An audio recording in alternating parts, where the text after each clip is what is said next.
আসসালামু আলাইকুম, আমি আকরাম হুসাইন। আপনি হয়তো আমাকে চিনেন, তবে না চেনার সম্ভাবনাই সবচাইতে বেশি। আমি ইন্ডিয়াতে আইসিসিআর স্কলারশিপের আন্ডারে ওসমানী ইউনিভার্সিটি থেকে ব্যাচেলর করেছি। এরপর আমি এখন বর্তমানে রাশিয়াতে উরাল ফেডারেল ইউনিভার্সিটিতে ওপেন ডোরস স্কলারশিপের আন্ডারে এমবিএ করছি ইন্টারন্যাশনাল বিজনেস ম্যানেজমেন্টে। আজকে আপনাকে আমি যে বিষয়টা সম্পর্কে জানাতে এসেছি সেটা হচ্ছে আইসিসিআর স্কলারশিপের ডেডলাইন। আপনি যদি ওয়াকিবহাল থাকেন তাহলে জেনে থাকবেন যে এই মাসের 15 তারিখ হচ্ছে আইসিসিআর স্কলারশিপের ডেডলাইন, অর্থাৎ এর ভেতর আপনার অ্যাপ্লিকেশন করতে হবে। কিন্তু মজার ব্যাপার হচ্ছে গত 5-7 বছরের যেই স্টোরি সেটা অনুযায়ী মোটামুটি ডেডলাইন একটা পার হওয়ার পরেও হচ্ছে আরও একবার এই ডেডলাইনটাকে হচ্ছে এক্সটেনশন করা হয়।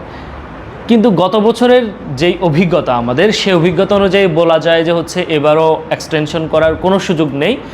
সেহেতু আপনার হাতে যদি শুধু আপনার এসএসসি এবং এইচএসসির সার্টিফিকেট এবং ট্রান্সক্রিপ্ট থাকে, পাসপোর্ট এবং এনআইডি কার্ড থাকে, তাহলে আপনি ব্যাচেলরের জন্য অ্যাপ্লিকেশন করে দেন। আপনার হাতে যদি ব্যাচেলর সার্টিফিকেট থাকে তাহলে মাস্টার্সের জন্য অ্যাপ্লিকেশন করে দেন। কারণ এই বছর রিকমেন্ডেশন লেটার কিংবা ফিটনেস ফর্ম এগুলো আপলোড দেওয়ার অপশনই নাই। ইসিএ কিংবা এক্সট্রা ক্যারিকুলার অ্যাক্টিভিটিসের যদি আপনার কোনো ট্রান্সলেশনের প্যারা থাকে, আপনি যদি চিন্তা করেন সেজন্য আপনার হাতে সময় নেই, অ্যাপ্লিকেশন করতে পারছেন না, সেটারও আপনার প্যারা খাওয়ার কোনো দরকার নাই, কারণ এবছর ইসিএ আপলোড করার কোনো সিস্টেম নাই। সুতরাং আপনার কাছে যদি যেই ডকুমেন্টসগুলোর কথা আমি বলেছিলাম, একাডেমিক ডকুমেন্টস এবং আপনার এনআইডি পাসপোর্ট থেকে থাকে, তাহলে ডু অ্যাপ্লাই টুডে। আর শেষ কথা হচ্ছে আমি আজকে একজন অ্যাপ্লাই করে দিচ্ছি, সুতরাং আপনি বসে আছেন কেন?